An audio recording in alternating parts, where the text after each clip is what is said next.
everybody. Welcome to another reading Space and Time. I feel like we need special effects for that, like reading, space I'll just turn this. and time. I was like, I was gonna flash the thingamajig, the there, space and time. Space and It's time. flashing up and down, and Yeah. then I hit the wrong one. Don't worry, we're professionals. It's fine. Don't worry about it. Anyway, welcome everybody. So today we're going to be talking about some more stories from 152, the Devil Edition, or Yes. Fake Muse Fake Edition, Muse. Yeah. Is it 152 or 153? Oh, it is 152 still. Okay. I believe. Yeah, that's because I'm actually working on 154 now. So it's like, what issue are we on? Uh-huh. This is why Post-it notes are a valuable resource in publishing. Oh, yeah. So I want to do a show and tell again because I did the carrot last week Okay. and I thought that was really awesome. So I just visited a vendor and they made this really cool. It's not really focusing. There you go.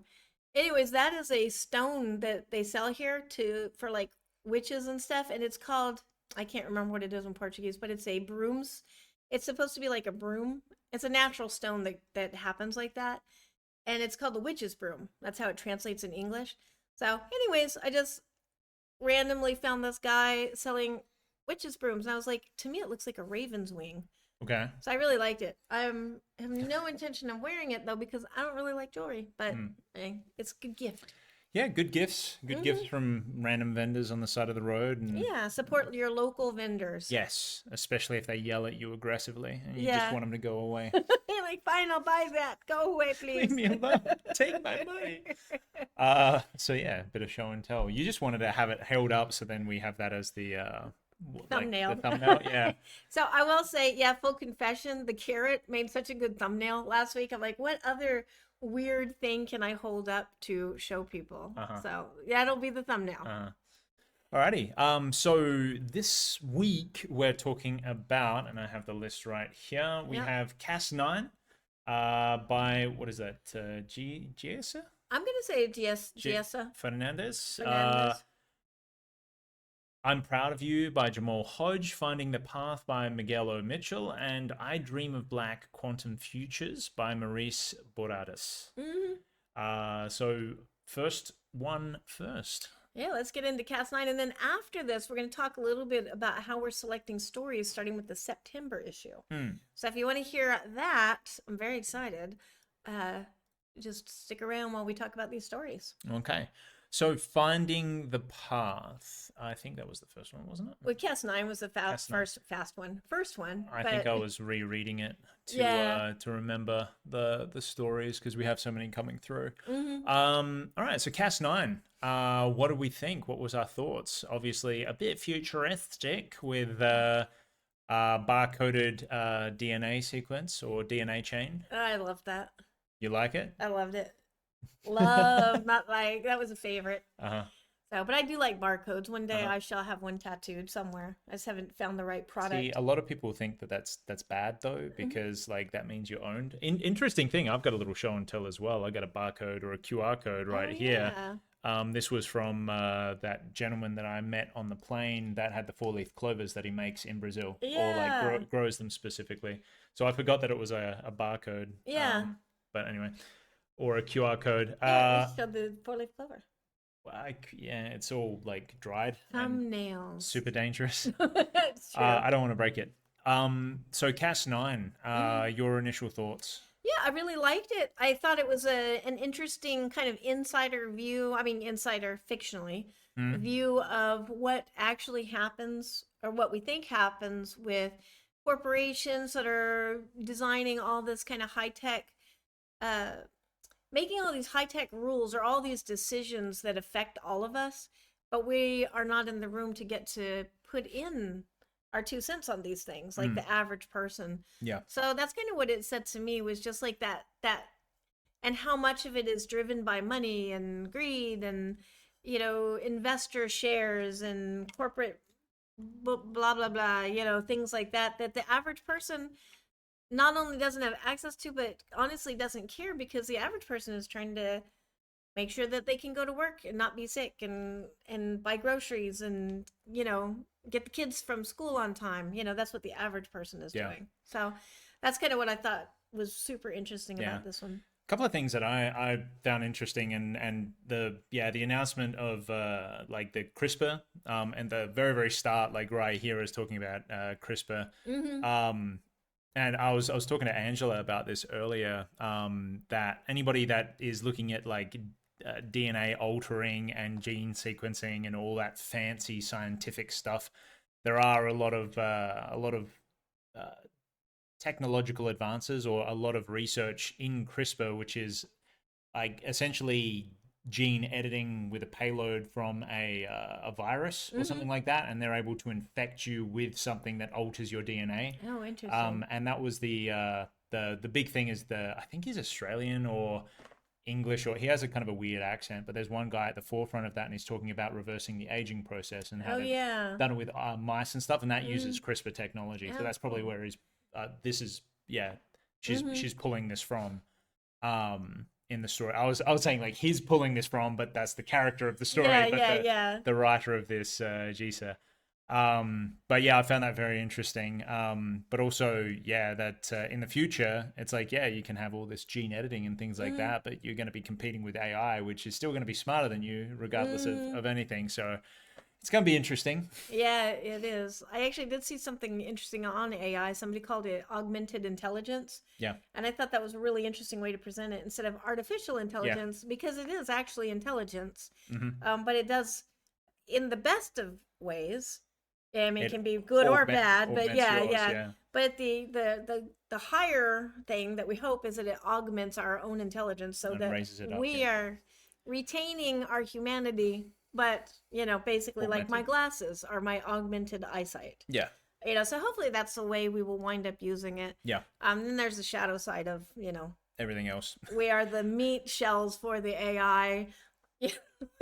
So And but then you can do the robot real good, yeah, because yeah, because I'll be obviously, like, I've already done this in the yeah, 80s, yeah, it's a so thing. take It's me a to your thing. leader. But yeah, really interesting story. Yeah. And what about the end? What did you think about the end of it? Because we Um, kind of not necessarily disagreed about the end, but you were saying that it was a like kind of a redemption, and I was thinking it yeah. was kind of a spiteful. Yeah, I felt like it was meant to, like, in his mind, maybe. I guess I should say, in his mind, he's thinking of it as a redemption. But it's too little, too late. Yeah, It's not really a redemption. It's good. It's good for humanity, or in the story. yeah. It's good that that happened, that he made it free domain. But why did you wait until it Spoilers. was too? Oh yeah, nothing happens. Nothing happens. Yeah. Yeah, I think of it as if AI comes in and kicks your butt, and then you do something to hurt AI, that's I Too little, too late. no, it's not too little too late. It's just being spiteful. Yeah. You know, if I have a business and you come in and you throw me out of my business, and you've got control of the business, and then I release all of the secret herbs and spices that made the business famous, am I helping the world, or am Yeah. I trying to get you? Yeah, because you're saying the motivation. Yeah, the motivation behind it Yeah. is what is interesting. Yeah. But yeah, so that's why we kind of somewhat disagreed with the ending of it. But let me zoom in. Right, I'll let you read this one. Yeah, yeah. And Geisa Fernandes is actually a Brazilian. So kind of like a hat tip to where we are right now in Hmm. Brazil. She's an award-winning singer, songwriter, and music researcher from Rio de Janeiro. She holds a PhD in communications and has published poems and short stories in various anthologies, including the Space and Time issue. She released her first solo album in 2013, and in 2019 took her Latin Jazz Brazil tour to various venues, performing in Brazil, Peru, Uruguay, and the United States. Currently, she's studying the relationship between jazz and comics, and her first collection of poems, Baboa, will be released this year by Editoria Arpillera. Arpillera? I'm Yes, well. The R is an H sound, so Editoria Pirila. Arpillera. Anyway, sorry, Editoria Arpillera, because we suck with our Portuguese translations. But it is known for its handcrafted, hand-sewn books. Exactly, and that's the Yeah. most important thing. And I've asked her to let me know when that does release, because we'll do like we'll share it. We'll spotlight it and stuff, yeah, because it's super absolutely. interesting. I did go look at their books. Very cool. They're very limited because they're somebody's Hand-sewn. hand sewing them. But Yeah. yeah, Very cool books. Yeah, and I think as long as distribution is not a super big issue in the future, I feel like the more hands-on things are going to be a lot Yeah. more desired and a lot more in demand That in the is on my future. bucket list, is to learn to make books by hand, but Okay. it's way right now I'm doing zines Uh-huh. every now and then. Yeah. Alrighty. I'm Proud of You by Jamal Hodge was the first poem that we're talking about today. What was your thoughts on this? I liked it. I thought it was kind of a funny. We can't really do spoilers in a poem. I just thought it was funny because I read through the whole thing, and then it hit me that the speaker is actually like the devil figure, but he's kind of going like, "Well done, people. You don't need me Yeah. anymore because y'all suck so much."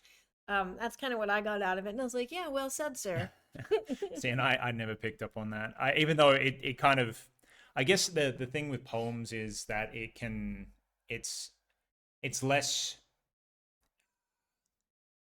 pinpointed. Like poems can be ethereal, they can be different versions of perception, and it can be first person, then a third person, and like Yeah. it's kind of like a sometimes a fever dream. Mm-hmm. Poems can be, Yeah. and yeah, I did not pick up on that. And then you said, oh yeah, it's kind of speaking of like a dark entity or a devil or like holding up the mirror to society. Yeah. And I was like, oh yeah, that's actually exactly what it is. I don't know why that didn't come across to start off with, but Yeah. yeah. Something I think is interesting is the background for the little title Mm. thing that I do. Jamal originally said that looks a little too American, and then he went, "Well, wait, I guess that actually fits." And I just thought that was kind of funny. In my defense, though, that is a crow, not an eagle. By the Right. way, that is a crow um, silhouette. Yeah. And then one of those stars isn't even an American star, so I don't know why everybody's mind goes to the United States What with this poem. what's the what's the flag? Is it known as the Stars and Stripes? Uh-huh. Yeah, but Oh, those are circus there's stripes stripes and stars.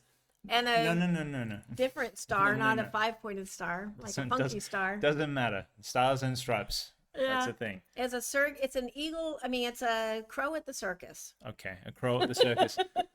That's definitely what it was about. Alrighty. So, our next story, Finding the Path by Miguel O. Mitchell. What was our thoughts?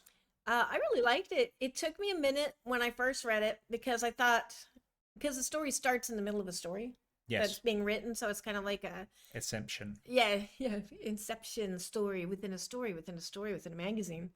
Um, so It actually is, yeah. yeah, it's a story within a magazine of stories.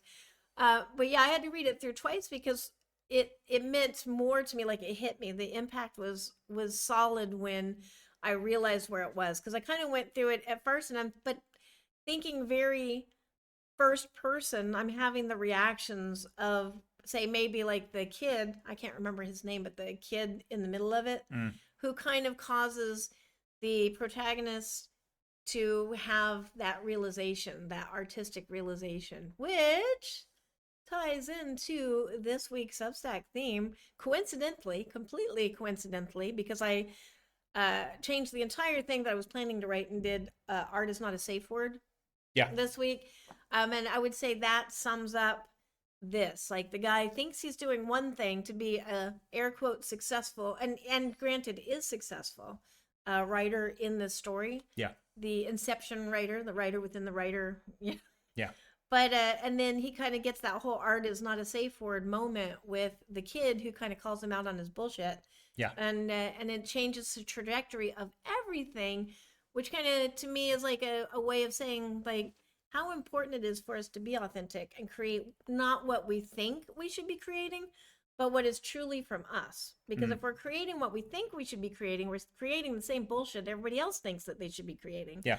And the particular thing that only we can give to the world, like only you can give your perspectives, your thoughts, your particular nightmares and joys to whatever platform, to the particular medium that you decide to have. Yeah. Only I can do that with mine. And if we don't do that, and I think that is what selling out is, it's not making money, but it is not staying true to your authentic vision when you're creating that honesty that you need to be held accountable for. Yeah, anyways, I'm waxing on one of my No, soapboxes. it actually made me think of kind of the perspective of having not necessarily a friend, maybe a frenemy that has constructive criticism as well. It's really good to hold yourself accountable in those Yeah. situations because you go, I don't want to put myself out there. And then you've got a friend that kind of just says it as it is, or you go to a critique group and somebody points out something. Yeah. You've got to take that in and you go, oh, okay, I need to take a critical look at what I'm doing. Yeah, and maybe they're wrong. And yeah, and maybe they're wrong. A lot of the times they are wrong, but I'm reminded, like specifically when I went to that, what was it, critique group? Yeah, writer's critique. Yeah, group. writers critique group, and Angela invited me along, and I actually gave constructive criticism to a person who received it very well, and then was attacked by everybody else for actually critiquing a story. Well, mostly the leader of the group. The leader of the group, but then there was other group. people as well. And then I was later told by Angela, oh yeah, you don't go to critique groups to actually critique. And then I said, then that's just a waste of time. And then you said yes. In a lot of cases, it is a waste of time. Yeah. And I'm like, well, if the purpose is just to have smoke blown up your ass, I can pay for that elsewhere. Yeah, well, and that could be a whole nother podcast of how important it is to go to find people that will critique your work honestly, not from their own place of ego, like jealousy, or they're just telling you something's wrong because they need to say something's wrong. Yeah. And also being able to discern whether something is, coming from a place of like, I'm just going to tell you something's wrong because I feel the need to put my fingerprint on your piece. It's like editors, right? Yeah. Like editors. If you get an editor that wants to add like just tiny little things in there that but throughout the entire story, it's like, does this make it better? Yeah, or are you just trying to change it for the sake of changing it? That doesn't really change the story. No. Yeah, a good editor will leave it when it's a good story and it doesn't matter. Good editing is to bring your voice out. Yes. More. Yeah, but we see that a lot. It's just like editing for the sake of editing. It's kind of like if you focus on Grammarly too much. Yeah. It will always tell you the sentence structure can be better. It's yeah. Like, no. Yeah, and so that's why I don't really like Grammarly, because don't make me write my sentences like everybody else. I want my faulty sentences, though correct, because communication is a key. That's because you like using words the way that they're not supposed to be used. Yeah, because you got to break the word and make the word in your own image. It is your slave. I control you, words. Yeah, we completely. Anyways, going back to finding the path. So yeah. If you are creating something, you're not feeling some discomfort, because that's one of the lines that really stuck out to me. Is the protagonist feels like a discomfort with what this kid said. Yeah. Kind of like going to critique groups. Yeah. And it resonated with him. Yeah. And I love that discomfort that we get as an artist, because it makes, I always see it as the signifying emotion that I am doing something that matters, like that I should pursue this. This is making me nervous. I feel a little scared. That means go for it. Yeah. If I feel too relaxed, I always think, oh, I'm not doing anything. I'm not stretching myself. And, yeah. And then you have to get over the whole, what's it called? When you don't think you're good enough. Mm-hmm. Yeah, the imposter shadow. Imposter syndrome. Shadow. Yeah, I say shadow. You say shadow, yeah. I think it's particular. I always think syndrome is like communicating we can't do anything about it. Like a diagnosis. Yeah, like, oh, I just have this. Yeah. No, imposter shadow is when what we're doing is casting a shadow on us because it's too bright. We are shining such a bright light. So that's the visual of that feeling of like, when you feel fear, it means you're doing something worthwhile. Yeah. And usually it's when you're doing something that you actually believe in, which is worthwhile, which means that, even if it doesn't succeed, you're succeeding in yourself and you're getting that stuff out there. So yeah, full disclosure though, we are talking about art and not walking down a dark alley.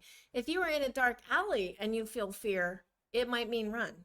No, you don't run. It might not. Turn around. I am doing exactly what I should be doing. Yes. Do not fight Angela people. said, keep going down the dark alley where I hear spooky sounds. Yes. I mean, I would, but... I actually keep telling you off for going down dark alleys with the dog. It's not smart. Yeah, dark alleys is where you find the good stuff. No. Okay, so Miguel O. Mitchell, PhD, him is a black speculative poet, SFF author, visual artist, and retired chemistry professor. His poems have appeared in Amazing Stories, Dreams and Nightmares, Eye to the Telescope, Fire. What is that? Smolier? Salty Terrors? Salty Terrors Anthology. Scarlet Dragonfly Journal, Sci-Fiacus.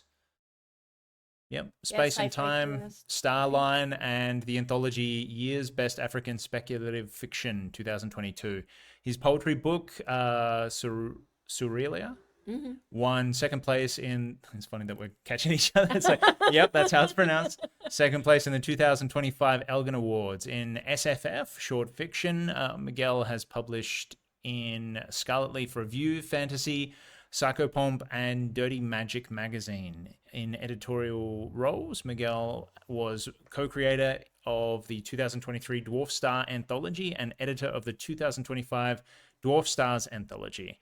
Additionally, Miguel is editor-in-chief of Specpoverse, an international journal of speculative poetry, and specpoverse.org. Yep, and you can actually find Specpoverse is one of the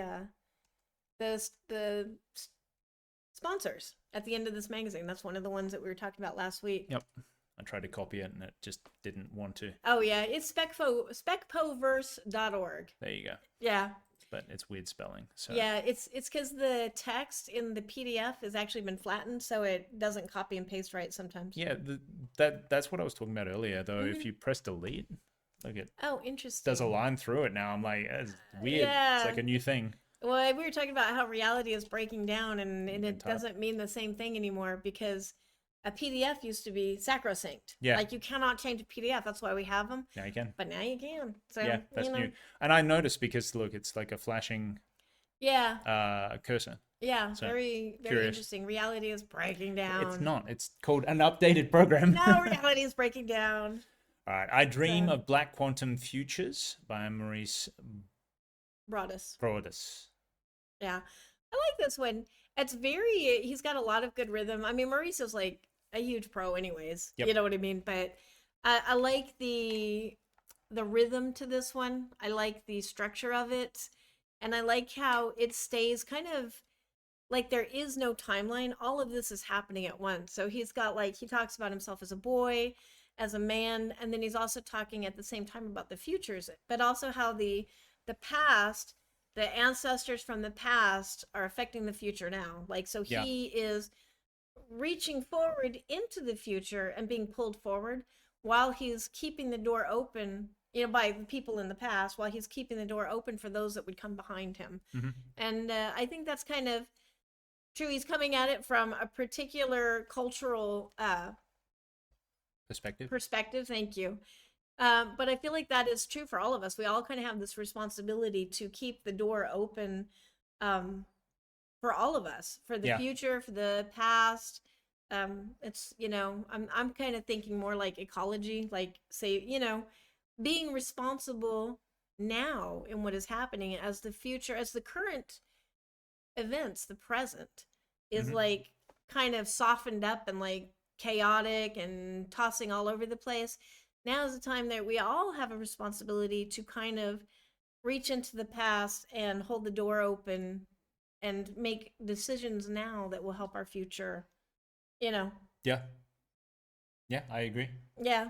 Sorry, I was waxing way on. I was like, this is only a half an hour podcast. I need to shut up. No, I'm going to say that it's the first day that it's been warm here. So we're kind of basking in a bit of warmth. Yeah, it's very nice. Today it's really nice. So we're a little bit very cold. A little bit goofy in that respect. I know the North Americaners, everybody up north is kind of it's really hot. Way too much heat. Yeah, well, it flips as well. It's it's super hot up there and it's usually very cold down here, kind of flipping and stuff like that.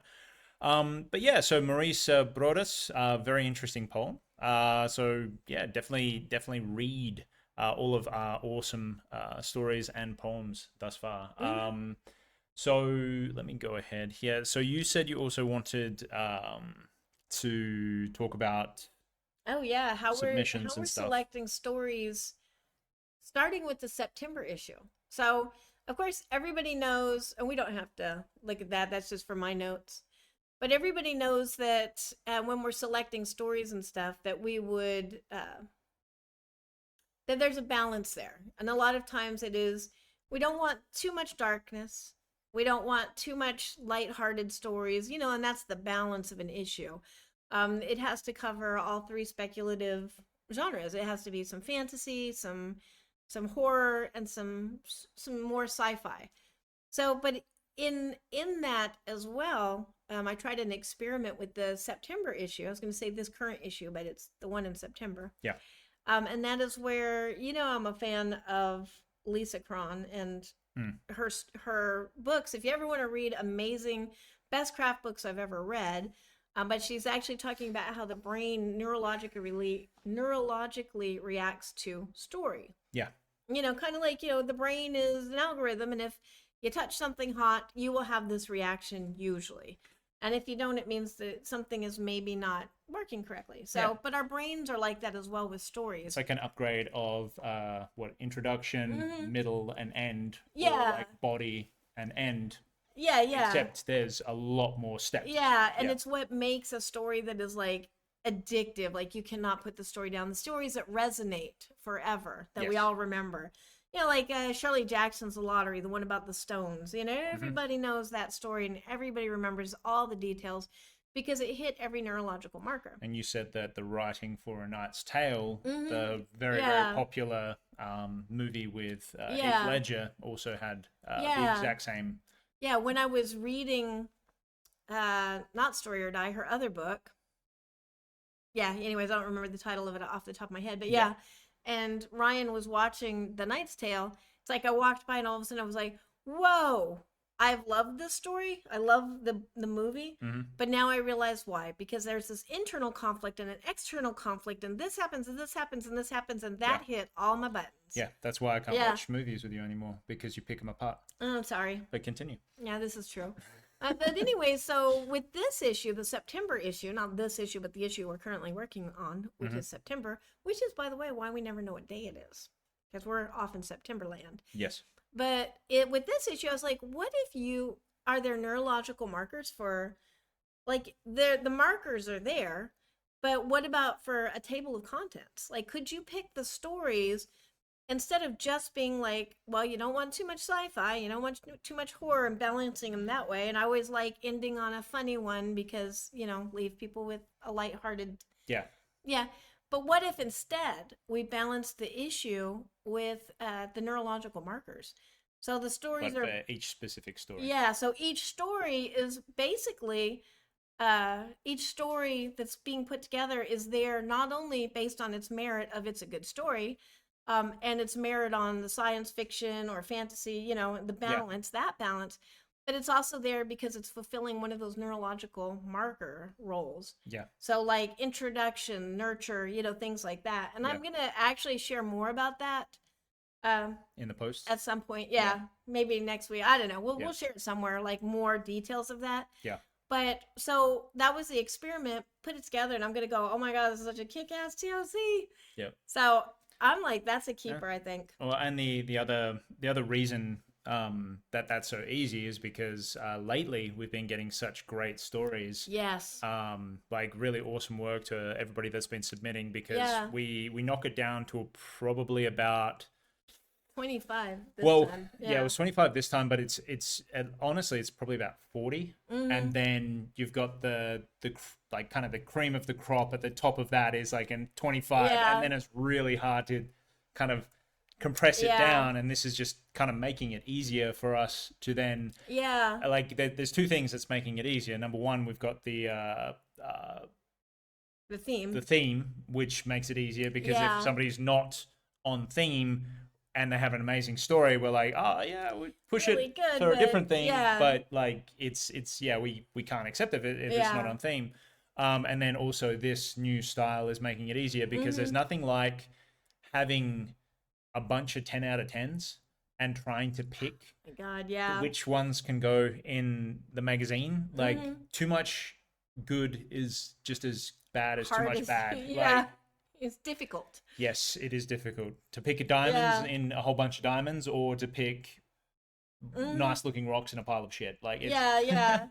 Yeah, and it's it very did make it difficult. easier. It really is to help us choose easier because like there was two stories that were both excellent stories that were for one position, like the position of making you question the theme, Yeah. you know, the pivot, but for the whole TOC. Mm. And so that's a lot easier than going, okay, we've got 25 stories and we have 8 spots and each story has an equal chance at each spot. Yeah. So now we're going, okay, which stories specifically talk about nurturing? Yeah. Which stories specifically talk about whatever?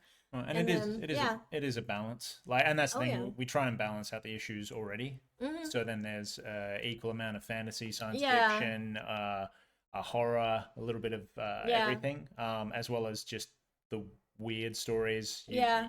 Like we like Love different. weird stories. We love like fringe science sort of Yeah. stories, the fringe of what hasn't been done before, or at least Yeah. nothing that we've read. But yeah, that's essentially what we're doing. So Yeah.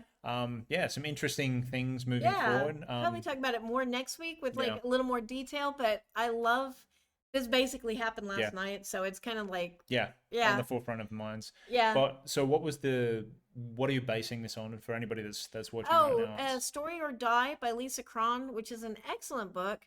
And basically, the themes are to help us have transformation and realization as creatives. But putting the story or die framework on the TOC is bringing us. So if you read the issues now from front to back, you'll actually be going through a story of transformation arc, for yeah. yourself and a transformation arc Yep. for yourself. Now the reader is the protagonist. Whereas usually you would just Mhm. apply that to your story, Mhm. and it's a way of keeping the reader engaged Yeah. with different things. And you know how I always leave it on a cliffhanger. It's like, yeah, but you can also do that in other ways. You don't it doesn't need to be a crazy cliffhanger every single time Yeah. to engage the reader. Yeah. So yeah, really really awesome book, Story or Die. Yeah. I'd highly Yeah. recommend So, checking it out. yeah, Lisa Cron, both of her books, Story or Die is more for a nonfiction structural point of Yeah. view. And then the other one that I loved from her is yeah, the one that I can't think of, but it's more for fiction, Mhm. also incredibly excellent. Changed the way I thought about writing stories. It's Yeah. much more organized, scientifically based, which I Yeah. love, way to look at storycraft. Alrighty, so we're at the half-hour mark. Thank you for everybody popping Yeah. in and watching today. Coffee Fueled Stories. We saw you pop up a little bit earlier, so thank you for joining us. We will see you next week where we talk about more of 132, or are we on to 130? Oh no, we're still on 152. 152. That. Yeah, that would. Yeah, that's why we never know what day it is because we're off in September. Yeah, and I work in the past and the future with my other work as well. So yeah. dates mean nothing. Time is just a human construct. Yes, exactly. But we love your faces, and we will see you next week. Yeah, bye guys. Bye. Thanks for reading Space and Time.